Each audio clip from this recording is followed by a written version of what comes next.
नमस्कार, आप देख रहे हैं खबरदार। मैं हूं आपके साथ चित्रा त्रिपाठी। सबसे पहले खबरों को खबरदार के लेंस से आपको दिखा देते हैं। पहले सभी देशवासियों को बहुत बहुत बधाई। देश में कोरोना वैक्सीनेशन की तारीख आ ही गई। पीएम मोदी ने देश को खुशखबरी दी है कि 16 जनवरी से देश में वैक्सीनेशन ड्राइव शुरू हो जाएगी, यानी वैक्सीन लगाई जाने लगेगी, जिसकी तैयारी पहले ही पूरी हो चुकी है। आज हम आपको बताएंगे कि ये वैक्सीन आप कैसे लगवा सकते हैं। इसके बाद हमारा दूसरा विश्लेषण बंगाल में बीजेपी वर्सेस टीएमसी पर आधारित है। आज बीजेपी अध्यक्ष जेपी नड्डा बंगाल दौरे पर थे, जहां उन्होंने ममता बनर्जी को सियासी तौर पर कंगाल करने के लक्ष्य के साथ एक मुट्ठी चावल अभियान की शुरुआत की है। वहीं हार बर्दाश्त करना हर किसी के बस की बात नहीं होती, और अगर हार ऑस्ट्रेलियाई क्रिकेट टीम की है तो उसके खिलाड़ी से लेकर दर्शक तक बदतमीजी पर उतर आते हैं। आज सिडनी टेस्ट के तीसरे दिन भारतीय टीम के तेज गेंदबाज मोहम्मद सिराज और जसप्रीत बुमराह पर ऑस्ट्रेलियाई दर्शकों ने नस्लीय टिप्पणियां की, जिसको लेकर विवाद हो गया है।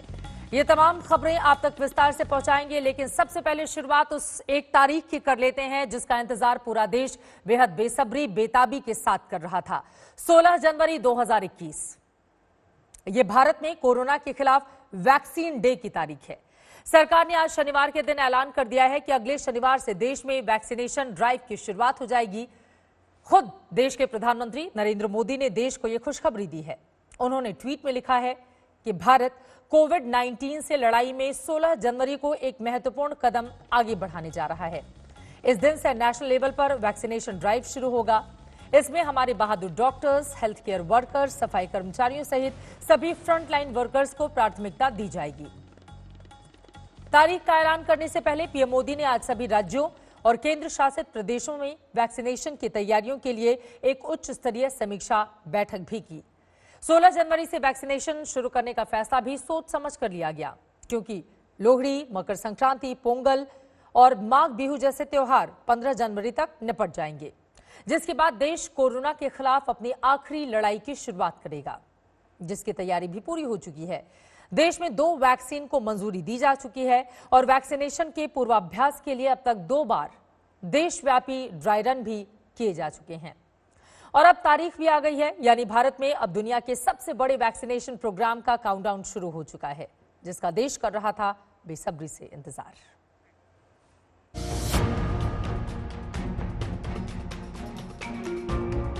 तैयारियां परखी जा चुकी थी, वैक्सीन को मंजूरी दी जा चुकी थी। Vaccines of Messrs Serum and Bharat Biotech are being approved for restricted use in emergency situation. इंतजार था तो बस एक चीज का। जैसे ही वैज्ञानिकों की हरी झंडी मिलेगी, भारत में टीकाकरण अभियान शुरू कर दिया जाएगा। आज वो तारीख भी मिल गई, और वो तारीख है 16 जनवरी 2021, जो इतिहास में हमेशा के लिए दर्ज होगी, क्योंकि इस तारीख से भारत दुनिया के सबसे बड़े वैक्सीनेशन ड्राइव की शुरुआत और कोरोना के अंत का शंखनाद करेगा। अब बस कुछ ही दिनों में वैक्सीन की प्रक्रिया शुरू होने जा रही है, और जिस दिन का सबको इंतजार था वो है 16 जनवरी, जब भारत में टीकाकरण की प्रक्रिया शुरू हो जाएगी। तो कुल मिलाकर 16 तारीख वैक्सीनेशन की इस तारीख का, जिसका देश बेसब्री से इंतजार कर रहा था। आपको बता दें, चरणबद्ध तरीके से पूरी प्रक्रिया को अंजाम दिया जाएगा, जिसके लिए बाकायदा ड्राई रन भी अलग अलग राज्यों में चला है। इसको लेकर समीक्षा बैठक जो काफी ज्यादा महत्वपूर्ण थी। सबसे पहले हेल्थ वर्कर्स, जिनकी तादाद तकरीबन 1 करोड़ बताई जा रही है, उनको लगेगा। उसके बाद आपको बता दें 2 करोड़ जो फ्रंट लाइन वर्कर्स हैं उनको दी जाएगी वैक्सीन, और उसके बाद 50 साल से ऊपर के लोगों की बारी आएगी, और फिर 50 साल से भीतर उन लोगों की बारी आएगी जो गंभीर रूप से किसी बीमारी से पीड़ित हैं। पूरी रिपोर्ट इस पूरी प्रक्रिया को लेकर क्या कहती है, अब वो देखिए। सिर्फ तारीख का इंतजार था, वो भी आ ही गई।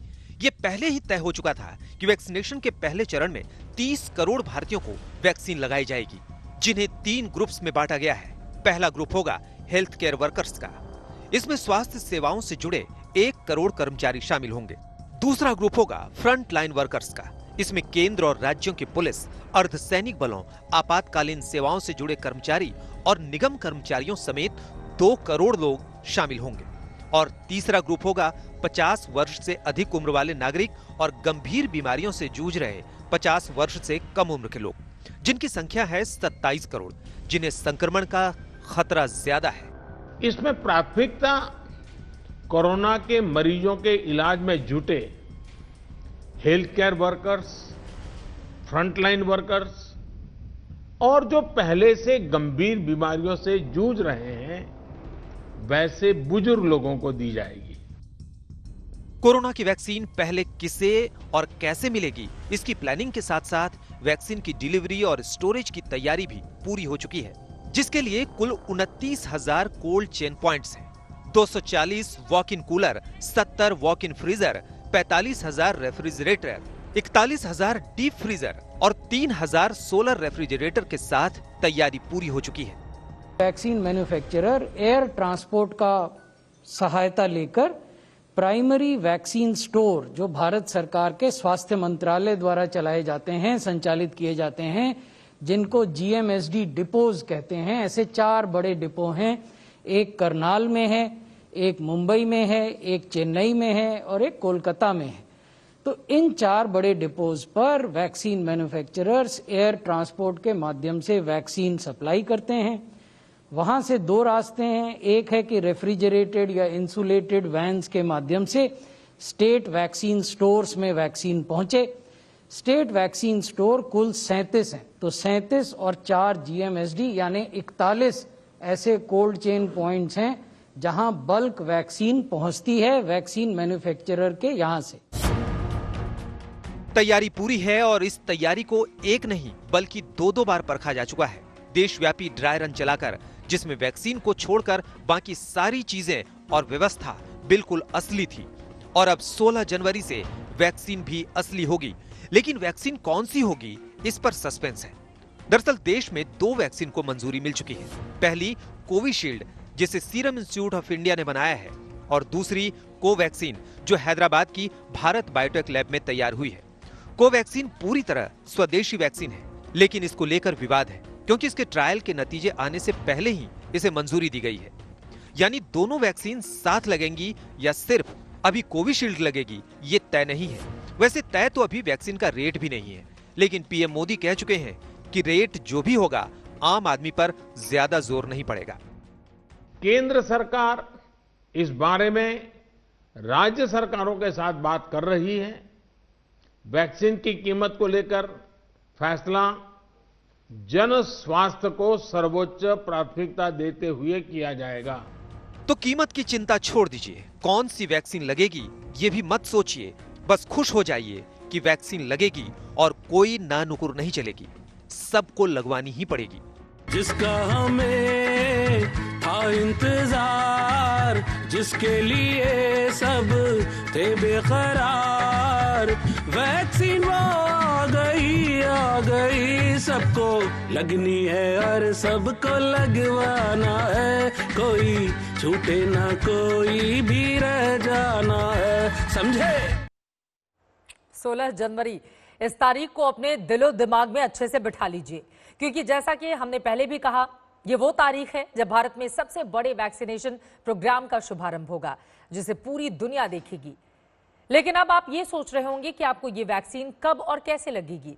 वैक्सीन लगवाने के लिए आपको क्या करना होगा, तो इसकी जानकारी भी हम आपको विस्तार से दे देते हैं, ताकि आप किसी भी तरह के कंफ्यूजन में ना रहें। पहले चरण में डॉक्टर्स, नर्सेज, मेडिकल स्टाफ और दूसरे हेल्थ वर्कर्स को वैक्सीन लगेगी। इसके बाद फ्रंट लाइन वर्कर्स का नंबर आएगा। इनका डेटा सरकार के पास पहले से उपलब्ध है, इसीलिए इन्हें खुद को रजिस्टर करवाने की जरूरत नहीं पड़ेगी। इसके बाद प्रायोरिटी ग्रुप के 50 साल से ज्यादा की उम्र के लोगों और गंभीर रूप से बीमार लोगों को टीका लगवाने के लिए खुद को रजिस्टर्ड करवाना होगा। इसके लिए कोविन, COWIN, कोविन नाम का ऐप बनाया गया है। लेकिन आपको यह बात ध्यान रखनी है कि अभी ये ऐप लॉन्च नहीं हुआ है। लॉन्च होने के बाद आपको ये ऐप डाउनलोड करना होगा या फिर कोविन पोर्टल पर जाना होगा। ऐप आने के बाद आप खुद को सेल्फ रजिस्टर करा सकते हैं। वैक्सीनेशन रजिस्ट्रेशन के ऑप्शन को सेलेक्ट करने के बाद आपको अपना ब्यौरा भरना होगा, फोटो अपलोड करनी होगी और फोटो वाला कोई पहचान पत्र अपलोड कर देना होगा। इसके बाद आपके रजिस्टर्ड मोबाइल नंबर पर मैसेज आएगा जो आपके रजिस्ट्रेशन को कंफर्म करेगा। इसके बाद वैक्सीन की पहली डोज के लिए वैक्सीनेशन सेंटर का नाम, दिन और समय की जानकारी आपको एसएमएस से मिलेगी। पहली डोज के बाद दूसरी डोज की जानकारी भी इसी तरह से एसएमएस से आपको मिल जाएगी। बिना फोटो आईडी के रजिस्ट्रेशन नहीं हो सकेगा। रजिस्ट्रेशन के लिए Aadhaar card, driving licence, voter ID और पैन कार्ड में से कोई एक डॉक्यूमेंट लगा सकते हैं। इसके अलावा passport, job card, pension document, MNREGA card, bank, post office की पासबुक को भी आप रजिस्ट्रेशन के लिए इस्तेमाल कर सकते हैं। वैक्सीनेशन के लिए रजिस्ट्रेशन अभी ओपन नहीं हुआ है और इसके लिए अभी आपको थोड़ा इंतजार करना होगा। रजिस्ट्रेशन के बाद जब वैक्सीनेशन के लिए आपको मैसेज मिल जाएगा और जब आप निर्धारित समय पर वैक्सीनेशन सेंटर पर पहुंचेंगे तो वहां पर आपकी फोटो आईडी की जांच होगी। फिर आपको वेटिंग रूम में ले जाया जाएगा। वेटिंग रूम में आपकी जानकारियों का मिलान होगा। फिर आपको वैक्सीनेशन रूम में टीका लगवाने के लिए जाना होगा। टीका लगने पर आपको एक और मैसेज मिलेगा। इसके बाद 30 मिनट तक ऑब्जर्वेशन रूम में आपको रहना होगा। 28 दिन के बाद आपके पास तीसरा एसएमएस आएगा जिसमें आपको वैक्सीन के दूसरे डोज के लिए बुलाया जाएगा।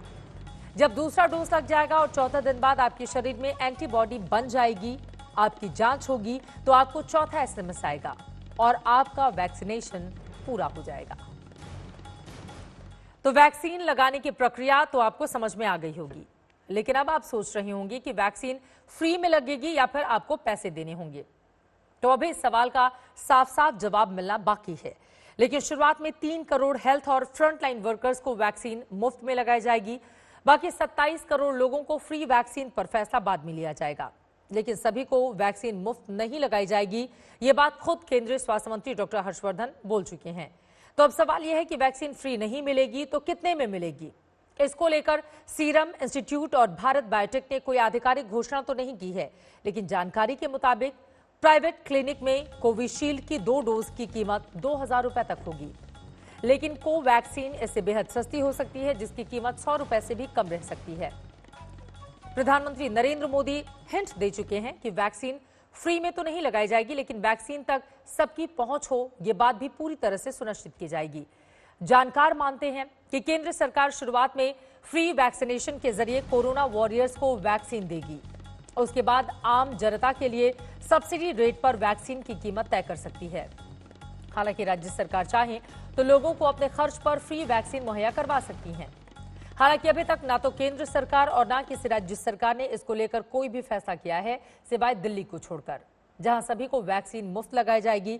और बिहार में बीजेपी ने वादा किया था कि अगर वो जीती तो सबको वैक्सीन फ्री में लगाई जाएगी।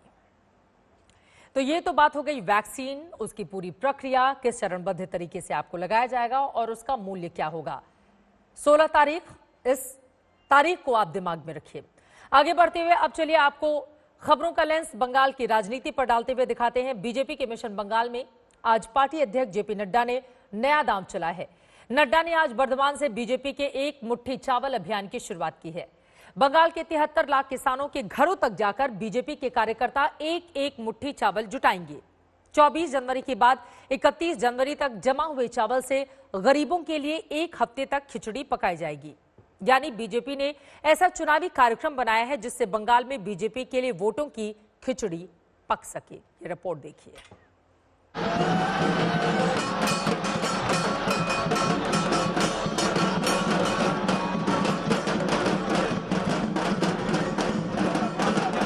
ये बंगाल का चुनावी रंग है और इस रंग में बीजेपी पूरी तरह से सराबोर भी है।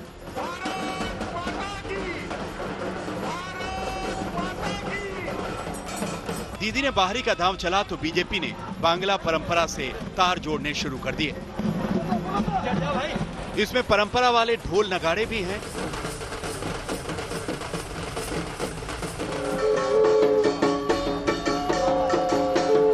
बीजेपी का मंदिर मार्ग भी है।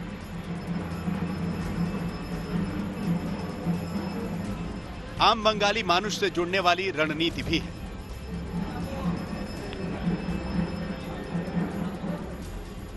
बीजेपी संकल्प से सिद्धि के लक्ष्य को पाने में जुटी है। बंगाल में 200 प्लस के मिशन का फॉर्मूला जमीन पर उतारा जा चुका है। बीजेपी अध्यक्ष जेपी नड्डा अपने काफिले पर हमले के करीब 1 महीने बाद दीदी के गढ़ में चुनौती देने पहुंचे और एक मुट्ठी चावल अभियान की शुरुआत की।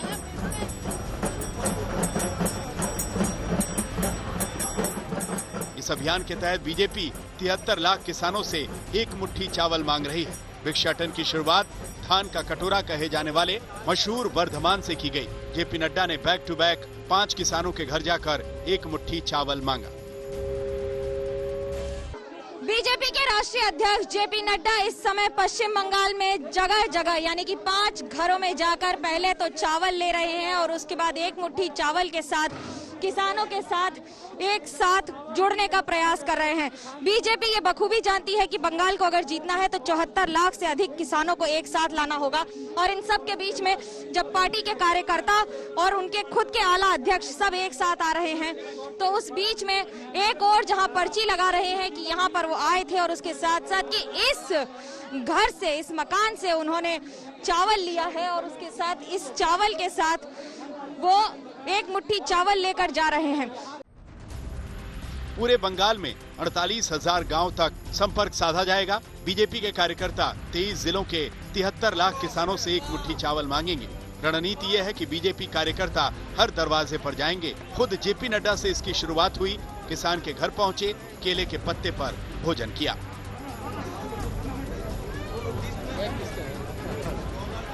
एक मुट्ठी चावल जो मैंने किसानों से दान लिया है और आगे जाकर के गांव में भी मैं उनसे दान लेने वाला हूं। इस तरीके से आज से लेकर के 24 तारीख तक हमारे कार्यकर्ता 40,000 ग्राम सभाओं में जाकर किसानों से अन्न लेंगे और सौगंध दुर्गा मां की खाएंगे कि उनकी लड़ाई भारतीय जनता पार्टी का कार्यकर्ता लड़ेगा। इकट्ठा किए गए चावल से किसानों के लिए 24 से 31 जनवरी तक खिचड़ी बनाई जाएगी। यानी बीजेपी एक तीर से 2 निशाने साध रही है। एक तो आम लोगों से सीधे कनेक्ट होने की पुरानी परंपरा, तो दूसरी दिल्ली में बैठे किसानों को संदेश। जेपी नड्डा ने ताल ठोकी, अब बंगाल में किसानों को उनकी सरकार सम्मान निधि देगी। आज सुना है कि ममता जी ने प्रधानमंत्री जी को चिट्ठी लिखी है कि किसान सम्मान निधि में हम जुड़ना चाहते हैं। ममता जी, अब जब हम कृषक सुरक्षा अभियान शुरू कर चुके हैं तो अब आपके चिट्ठी की जरूरत नहीं है। भारतीय जनता पार्टी की सरकार बनेगी और हम यहाँ प्रधानमंत्री किसान सम्मान निधि लगाएंगे। अब जब जमीन बंगाल की अपने नीचे से ममता जी की खिसक गई है तो अब उनको किसानों की याद आई। मित्रों, अब पछतावत होत क्या जब चिड़िया चुग गई खेत। ममता का नारा है माँ माटी मानुष। बीजेपी इन तीनों की काट निकालने की लड़ाई लड़ रही है। मकसद आम बंगालियों के दिलों को जीतना है और किसानों को भरोसे में लेना भी। लेकिन ममता के सिपह सालार ने जवाबी हमले में बीजेपी को आईना दिखाया। दिल्ली के बॉर्डर पर बैठे किसानों की तरफ इशारा किया, सवाल पूछे। बंगाल के किसानों की याद तो ठीक है, लेकिन सरकार के मंत्री जहां विराजते हैं वहां से कुछ किलोमीटर की दूरी पर बैठे किसानों की बात क्यों नहीं सुनी जा रही? दिल्लीर दिके ताकिए देखुन, সেখানে তো একটুখানি সময় লাগে, 40-45 মিনিট সময় লাগে সেই কৃষকদের পাশে গিয়ে দাঁড়িয়ে তাদের কথা শুনতে, কিন্তু সেই শোনার সময় তাদের হয়নি। এখানে ঘোরাফেরার সময়টা বার করে নিয়েছেন। जेपी नड्डा के दौरे में वर्धमान की सड़क पर शक्ति प्रदर्शन का जिक्र भी जरूरी है। सड़कों पर नड्डा के रोड शो के दौरान खासी भीड़ नजर आई। सब कुछ पार्टी के रंग में रंगा था। ये रोड शो न सिर्फ ममता को ताकत का प्रदर्शन है, बल्कि आम लोगों के बीच ये संदेश देना भी है कि बीजेपी ममता के गढ़ में जोरदार सियासी लड़ाई लड़ रही है। इस सियासी दांव के पीछे बीजेपी की आक्रामक प्रचार शैली की सधी हुई रणनीति है। मकसद ये संदेश देना है कि आगामी चुनाव की लड़ाई सीधे सीधे टीएमसी बनाम बीजेपी के बीच है, ताकि ममता विरोधी वोट का बंटवारा न हो और वो सीधे उसके खाते में आए। वर्धमान से मनोज्ञा लोईवाल के साथ आज तक ब्यूरो। बीजेपी अध्यक्ष जेपी नड्डा जब आज बंगाल के दौरे पर आए तो उन्होंने एक बार फिर से ममता सरकार को कटघरे में खड़ा करने की कोशिश की। उन्होंने आरोप लगाया है कि ममता ने बंगाल के किसानों की आवाज दबाने की कोशिश की है। नड्डा के मुताबिक बंगाल में अब ममता राज के दिन पूरे हो चुके हैं। पश्चिम बंगाल में बीजेपी की बड़ी जीत का दावा करने वाले नड्डा ने आज तक से एक्सक्लूसिव बातचीत की है। सुनिए। बीजेपी के राष्ट्रीय अध्यक्ष जगत प्रकाश नड्डा 2021 के पहले बंगाल के दौरे पर हैं। 1 दिवसीय दौरा होगा, लेकिन संदेश बहुत बड़ा देने का प्रयास, जहां एक और किसानों के साथ मिलने के लिए, किसानों के साथ खाना और बाकी कई चीजें। क्या है संदेश देने का प्रयास इसमें? देखिए, सबसे पहली बात तो ये है कि प्रधानमंत्री मोदी जी ने किसानों के लिए जो काम किया है और जो योजनाएं लेकर के आए, फिर चाहे वो नीम कोटेड यूरिया हो, फिर चाहे वो प्रधानमंत्री फसल बीमा योजना हो, फिर चाहे वो प्रधानमंत्री किसान सम्मान निधि हो, फिर चाहे वो लागत का 1.5 गुना MSP देने का सवाल हो, फिर चाहे ईच ड्रॉप मोर क्रॉप का इरिगेशन का विषय हो, सभी विषयों में और कुल मिलाकर के 6 गुना एग्रीकल्चर का बजट बढ़ाया। लेकिन पश्चिम बंगाल में ममता जी ने एक उदासीन रवैया अपनाया है। प्रधानमंत्री किसान सम्मान निधि लागू नहीं की, रजिस्ट्रेशन नहीं किया, रजिस्ट्रेशन की संख्या नहीं बताई। लगभग 76 लाख किसान ऐसे बताए जाते हैं जिनको किसान सम्मान निधि मिलना था। तो इसलिए हम लोगों ने किसान सुरक्षा अभियान, कृषि सुरक्षा अभियान, ये इसकी आज शुरुआत की है। हर गांव में 40,000 ग्राम सभाएं हैं वेस्ट बंगाल में। सभी ग्राम सभा में हम जाएंगे और हम किसानों से अन्न इकट्ठा करेंगे और उसके साथ साथ हम सौगंध लेंगे, हमारे कार्यकर्ता, और एक समर्पण के साथ कि हमारी सरकार जब आती है तो हम किसानों को यहाँ न्याय दिलाएंगे, किसान सम्मान निधि दिलाएंगे, तो फसल बीमा योजना ठीक से लागू इसकी कोशिश करेंगे और साथ ही साथ किसान को उपज का सही दाम मिल सके, इन सब चीज़ों को करेंगे। और इसीलिए मैं भी आज यहाँ इसकी शुरुआत मैंने की और मैं 4 घरों में गया हूँ और मैंने किसानों से अन्न भी इकट्ठा किया है। बाद में कृषि भोज भी हम करेंगे 27 से लेकर के 30 जनवरी तक, जिसमें किसानों के साथ हम संकल्प लेंगे कि हमारी सरकार आती है तो सारे न्याय संगत तरीके से किसानों को हम यहाँ पर न्याय दिलाएंगे। नड्डा जी, केंद्र में आपकी सरकार है, किसान वहाँ विरोध प्रदर्शन कर रहे हैं, तृणमूल कांग्रेस भी उसका एक हिस्सा है, क्या कहेंगे? मैं जो इनको यहाँ करना चाहिए था वो दिल्ली जाकर के कर रहे हैं, ये इनका विरोधाभास है। पहली बात, जो इनको किसानों को यहाँ न्याय दिलाना चाहिए था वो दिलाया नहीं और ये वहाँ जाकर के आंदोलन कर रहे हैं। दूसरी बात, किसानों की जो डिमांड्स हैं उसके प्रति भारतीय जनता पार्टी NDA की सरकार बहुत ही संवेदनशील है। क्लॉज बाय क्लॉज हम चर्चा करने के लिए तैयार हैं और उनकी कोई जेन्युइन समस्याएं हैं तो उसको हम सॉल्व करने के लिए भी तैयार हैं और उसके लिए वार्ता चल रही है। बंगाल में राजनीतिक हिंसा जिस तरह से, आपको लगता है कि निष्पक्ष चुनाव, मतदान हो पाएंगे? हम प्रजातांत्रिक तरीके से चुनाव लड़ना जानते हैं, प्रजातांत्रिक तरीके से लोगों की आवाज़ को बुलंद करना भी जानते हैं। ममता जी क्या हैं, इमरजेंसी का विरोध भारतीय जनता पार्टी के कार्यकर्ताओं ने किया है, धरती पर शिकस्त दी है और बीजेपी ने नहीं, जनता पार्टी ने नहीं, जनसंघ ने नहीं, लोगों ने शिकस्त दी है। तो लोगों की आवाज़ को उठाना भारतीय जनता पार्टी अच्छे से जानती है और मैं ये महसूस करता हूँ कि पिछली बार जब मैं आया था पिछले महीने, तब का बंगाल और 1 महीने बाद का बंगाल, जमीन आसमान का अंतर मुझे इसी 1 महीने में दिख रहा है। आज की सभा, आज का रिस्पांस इस बात को बताता है। उस समय लोग सोच रहे थे, उस समय लोग डरे हुए थे, सहमे हुए थे। आज लोग बाहर सड़कों पर आकर स्वागत के साथ साथ मन बना चुके हैं। ममता को उखाड़ फेंकना है, भारतीय जनता पार्टी को लाना है। विश्वास और उसके साथ साथ ये आने वाले दिनों में चुनौतियों का सामना करना बीजेपी के लिए अपने आप में चुनौतीपूर्ण होगा। कैमरा पर्सन तापस बेरी के साथ मनोज्ञा लोईवाल, कटवा, बर्दवान, आज तक। पश्चिम बंगाल में आज बीजेपी ताकत दिखा रही थी तो दिल्ली में सूबे के गवर्नर जगदीप धनखड़ फूलों का गुलदस्ता लेकर गृह मंत्री अमित शाह के पास पहुंचे थे।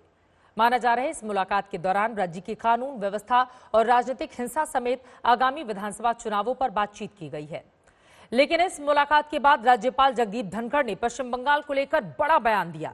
राज्यपाल ने कहा कि सुरक्षा के लिहाज से पश्चिम बंगाल खतरे में है, यहां अलकायदा फैल रहा है। धनखड़ ने बोला कि यहां अवैध बम बनाने का काम चल रहा है।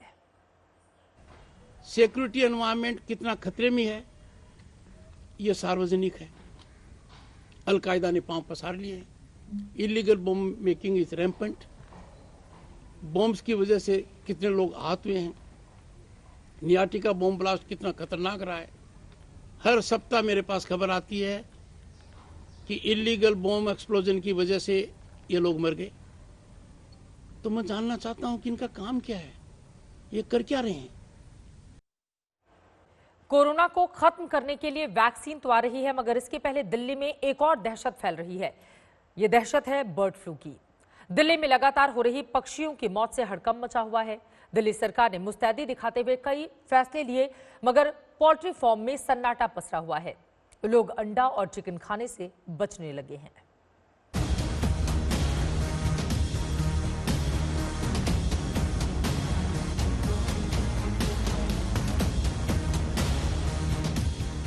एक तो पहले ही कोरोना की मार झेल रहे थे, अब बर्ड फ्लू की आहट भी सुनाई देने लगी है।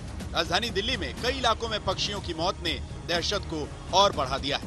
दिल्ली के मयूर विहार के एक पार्क में 17 कौओं की मौत, दिल्ली के द्वारका में डीडीए पार्क में 2 कौओं की मौत, दिल्ली के संजय झील में 10 बत्तखों की मौत से हड़कंप मच गया। सवाल उठने लगे कि इन पक्षियों की मौत क्यों हो रही है? क्या इसे दिल्ली में बर्ड फ्लू की दस्तक माना जाए? सरकार जवाब तलाश ही रही थी कि एहतियात के तौर पर गाजीपुर मुर्गा मंडी को 10 दिन के लिए बंद कर दिया गया। दिल्ली के अंदर लाइव बर्ड्स के इंपोर्ट पे आज से कंप्लीट बैन लगाया जा रहा है। बाहर से कोई भी लाइव बर्ड्स इंपोर्ट नहीं अलाउ किए जाएंगे। और दूसरा, गाजीपुर पोल्ट्री मार्केट जो है दिल्ली की, उसको 10 दिन के लिए बंद किया जा रहा है। दिल्ली का आकाश बर्ड फ्लू की दहशत से भर गया है। हालांकि अभी दिल्ली में बर्ड फ्लू की पुष्टि तो नहीं हुई, मगर दिल्ली के अलग अलग इलाकों में लगातार मरते हुए पक्षी चिंता बढ़ा रहे हैं। रैपिड रिस्पांस टीम ने मरे हुए पक्षियों के सैंपल लिए हैं। अभी तक जैसा मैंने बताया 104 सैंपल उठाए गए हैं और उनको हमने जालंधर भेजा है टेस्टिंग के लिए। उनके रिजल्ट्स आने के बाद जो भी उचित कदम, ठोस कदम जो भी उठाने की अगर ज़रूरत पड़ेगी वो दिल्ली सरकार उठाएगी। एक 24 घंटे की हेल्पलाइन भी हम लोगों ने जारी की है। दिल्ली में पार्कों की साफ सफाई हो रही है। लोगों को कहा गया है कि कहीं मरे पक्षी दिखे तो पास न जाएं। फौरन प्रशासन को इत्तला करें। हेल्पलाइन नंबर 23890318 जारी कर दिया गया है। जिंदा पक्षियों की आयात पर फिलहाल रोक लगा दी गई है। दिल्ली के हर जिले में निगरानी के लिए सर्वेलेंस टीम बना दी गई है। पोल्ट्री मार्केट की निगरानी की जा रही है। इस वक्त मैं पूर्वी दिल्ली के संजय झील इलाके में मौजूद हूं और यहाँ ये जो संजय झील है काफी बड़ी झील है। यहाँ पर आप तमाम बत्तख देख पा रहे हैं। अभी जो खबर मिली है उसके मुताबिक तकरीबन 10 बत्तखों की आज मौत हो गई है। इस खबर के बाद सनसनी फैल गई। दिल्ली सरकार की डॉक्टरों की एक टीम यहाँ पर पहुंची और बाकायदा जो मृत बत्तख थे उनके जो सैंपल है वो कलेक्ट करके जो डॉक्टरों की टीम है वो लेकर गई है। यहाँ मैं आपको बता दूं कि मयूर विहार इलाके में इसी तरीके से कौवों की मौत की खबर आई थी। उसके अलावा हस्तसाल इलाका है, वहां से भी कौवों की मौत की खबर आई थी। दिल्ली में अभी तक बर्ड फ्लू की पुष्टि नहीं हुई है, लेकिन दहशत दिखने लगी है। लोगों ने चिकन खाना बंद कर दिया है या बंद करने की सोच रहे हैं। मुर्गा मंडियों में सन्नाटा पसरा है। चिकन और अंडे की कीमत भी आधी हो गई है। हम इस वक्त देश ही नहीं और देश के एक सबसे बड़े मुर्गा मंडी गाजीपुर मुर्गा मंडी में है, जो कि दिल्ली में स्थित है। और यहाँ पर कई सारी सावधानियां भी बरती जा रही हैं। साथ ही साथ उसका क्या कुछ असर पड़ रहा है पैसों पर, कारोबार पर, उसका भी हम सीधा ब्यौरा लेंगे। राजस्थान, मध्य प्रदेश, हरियाणा, केरल, गुजरात और हिमाचल प्रदेश में बर्ड फ्लू के मामलों की पुष्टि हो चुकी है। अच्छी बात यह है कि बर्ड फ्लू से अब तक इंसानों में संक्रमण के मामले नहीं आए, लेकिन इससे लापरवाही की जरूरत नहीं है, क्योंकि बीमार होने से अच्छा है पूरी एहतियात बरती जाए। अरविंदो झा और पंकज जैन के साथ कुमार कुणाल, दिल्ली आज तक। आगे बढ़ते हुए अब एक खौफनाक हादसे की बात करेंगे। महाराष्ट्र के भंडारा में जिले के सरकारी अस्पताल में एक बड़ा हादसा हुआ है। अस्पताल में लगी आग से 10 नवजात बच्चों की मौत हो गई, जबकि 7 को जिंदा बचाया गया है।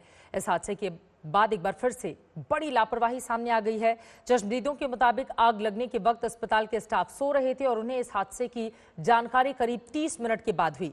आप समझ सकते हैं कि ये देरी कितनी भारी पड़ गई।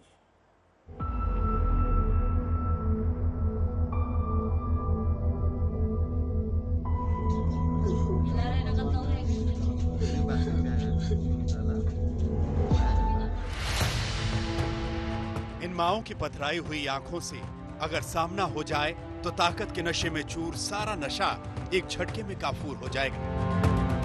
सत्ता के शिखर पर हों मंत्री हो, संतरी हो या सिस्टम से खेलने वाले कोई बाबू, नशा जो भी जैसा भी हो, मरने वाले बच्चों की इन माओं का सामना नहीं कर पाएगा।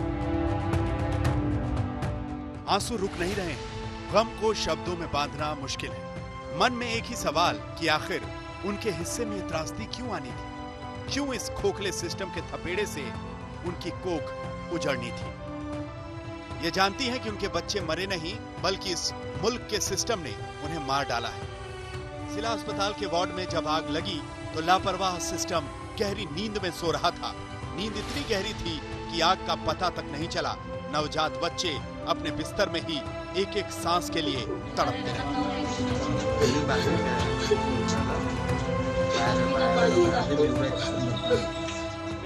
1:30 बजे की घटना हुई, लेकिन हमको वहाँ पे 2:15 तक हमको इसका मालूम पड़ा। यहाँ के स्टाफ को यहाँ पे आधे घंटे बाद मालूम पड़ रहा है। तो यहाँ के जो फैमिली मेंबर्स है उनको तो मालूम पड़ा नहीं। आधे घंटे के डिस्टेंस की वजह से यहाँ पे बच्चों की मौत हुई, क्योंकि वहाँ पे बचाने वाला कोई अवेलेबल नहीं था। 10 नवजात बच्चों की मौत हो गई। आग लगने के आधे घंटे तक उन्हें कोई बचाने नहीं आया। रात करीब 1:30 पर आग लगी, लेकिन किसी कर्मचारी को उठते धुएं का पता नहीं चला। ड्यूटी पर तैनात इस कर्मचारी के शब्दों पर गौर करिए और आधी रात को दबे पांव आई मौत के मंजर को समझिए। मेरे को 1:45 बजे कॉल आया कि ऊपर में आग लग गई है एसएनसीयू में। तो जैसे मेरे को कॉल आया मैं वैसे भाग के ऊपर चले गया। तो वहाँ पे जाके देखा है तो पूरा काला काला धुआं जो है वो पूरा जमा हो गया था। अंदर में कुछ नहीं दिख रहा था हमको। तो मेरे साथ में और जो गार्ड थे मैं उनको कॉल किया, उनको बुलाया तुरंत, वो भी आए। हम अंदर गए, हमसे कुछ नहीं हुआ, यानी ज़्यादा कुछ कर नहीं सके हम। अधिकतर नवजात बच्चों की मौत दम घुटने की वजह से हुई है। हर सांस के साथ बच्चे धुआं निकलते गए। 17 में से 10 बच्चों की मौत हो गई। बच्चों के माँ बाप अब सिस्टम को कोस रहे हैं। सरकारी अस्पतालों के डॉक्टरों जो खुद को धरती पर भगवान से कम नहीं समझते, उनकी पोल खुल रही है। लापरवाही है, हाँ लापरवाही है। यहाँ पे कुछ चल रहा नहीं है। डॉक्टर लोग जब होते होना पे तो वो कौन नहीं मरे है? उनको तो मरने को होना था। लापरवाही है, पूरी लापरवाही है। जब जहाँ भी हादसा हो सिस्टम चौंकता है, नींद से जागता है। मंत्री संतरियों की दौड़ लगती है। महाराष्ट्र के भंडारा के जिला अस्पताल में भी यही हुआ। जांच पड़ताल का दावा, मुआवजे का मरहम। भंडारा में जो दुर्घटना घटी है जी, बहुत ही दुखद और दिल दहलाने वाली ऐसी घटना है जी। उसकी पूरी जांच की जाएगी जी, और जो भी दोषी है उसकी पर सख्त से सख्त कार्रवाई की जाएगी। इस हादसे के बाद मुख्यमंत्री उद्धव ठाकरे ने राज्य के सभी नवजात शिशु देखभाल वार्ड की ऑडिट रिपोर्ट मांगी है। मकसद बच्चों की सुरक्षा सुनिश्चित करने का है। लेकिन बड़ा सवाल यह है कि कब तक हादसों के बाद सरकारें जागती रहेंगी? देश का कोई भी हिस्सा हो, आखिर सरकारी अस्पतालों का एक जैसा हाल क्यों रहता है? इन सवालों के जवाब मिल जाएं तो मुमकिन है कि खरीदे गए हादसों पर कुछ हद तक लगाम लग पाए। भंडारा से पंकज खेलकर के साथ आज तक ब्यूरो। खबरदार में आज की हर बड़ी खबर हमने आप तक पहुंचाई, लेकिन खुशखबरी ये रही 16 जनवरी से वैक्सीन की प्रक्रिया शुरू हो जाएगी। सबसे पहले health workers, front line workers को लगाया जाएगा और धीरे धीरे उसके बाद आप लोगों की भी बारी आएगी। लेकिन ध्यान रखें, 2 गज की दूरी, मास्क बेहद जरूरी जब तक कोरोना जड़ से खत्म नहीं हो जाता है। इसी के साथ खबरदार में आज के लिए बस इतना ही, लेकिन देश और दुनिया की बाकी खबरों के लिए आप देखते रहिए आज तक।